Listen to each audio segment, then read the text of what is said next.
ನಮಸ್ಕಾರ ಸ್ನೇಹಿತರೆ, ಗುರುಗ್ರಹವು ಜೂನ್ 2ನೇ ತಾರೀಕು 2026ರಂದು ನಿಮ್ಮ ರಾಶಿಯಿಂದ 10ನೇ ಸ್ಥಾನಕ್ಕೆ ಪ್ರವೇಶಿಸುತ್ತಿದ್ದಾನೆ. ಇದು ವೃತ್ತಿ, ಉದ್ಯೋಗ, ಗೌರವ ಮತ್ತು ಸಮಾಜದಲ್ಲಿ ಸ್ಥಾನಮಾನವನ್ನು ಸೂಚಿಸುವ ಪ್ರಮುಖ ಸ್ಥಾನವಾಗಿದೆ. ಉದ್ಯೋಗ ಕ್ಷೇತ್ರದಲ್ಲಿ ದೊಡ್ಡ ಬದಲಾವಣೆಗಳು ಸಂಭವಿಸಬಹುದು. ಬಡ್ತಿ, ಹೊಸ ಜವಾಬ್ದಾರಿಗಳು ಅಥವಾ ಅಧಿಕಾರದ ಸ್ಥಾನ ಸಿಗುವ ಸಾಧ್ಯತೆ ಇದೆ. ಸರ್ಕಾರಿ ಉದ್ಯೋಗಿಗಳಿಗೆ ಮತ್ತು ಉದ್ಯಮಿಗಳಿಗೆ ಇದು ಅತ್ಯುತ್ತಮ ಸಮಯ.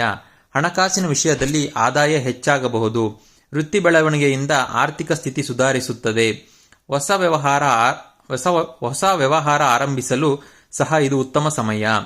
ಕುಟುಂಬ ಜೀವನದಲ್ಲಿ ಸಂತೋಷ ಇದ್ದರೂ ಕೆಲಸದ ಒತ್ತಡದಿಂದ ಕುಟುಂಬಕ್ಕೆ ಸಮಯ ನೀಡಲು ಕಷ್ಟವಾಗಬಹುದು. ಆದ್ದರಿಂದ ಸಮತೋಲನ ಕಾಯ್ದುಕೊಳ್ಳುವುದು ಮುಖ್ಯ. ಆರೋಗ್ಯದ ವಿಷಯದಲ್ಲಿ ಒತ್ತಡ ಮತ್ತು ಆಯಾಸದ ಬಗ್ಗೆ ಎಚ್ಚರಿಕೆ ವಹಿಸಿ. ವಿಶ್ರಾಂತಿ ಮತ್ತು ನಿಯಮಿತ ವ್ಯಾಯಾಮ ಅಗತ್ಯ. ಗುರುವಾರ ಅರಿಶಿನ ದಾನ ಮಾಡಿ ಹಾಗೂ ವಿಷ್ಣು ಪೂಜೆ ಮಾಡಿದರೆ ಉತ್ತಮ ಫಲ ದೊರೆಯುತ್ತದೆ.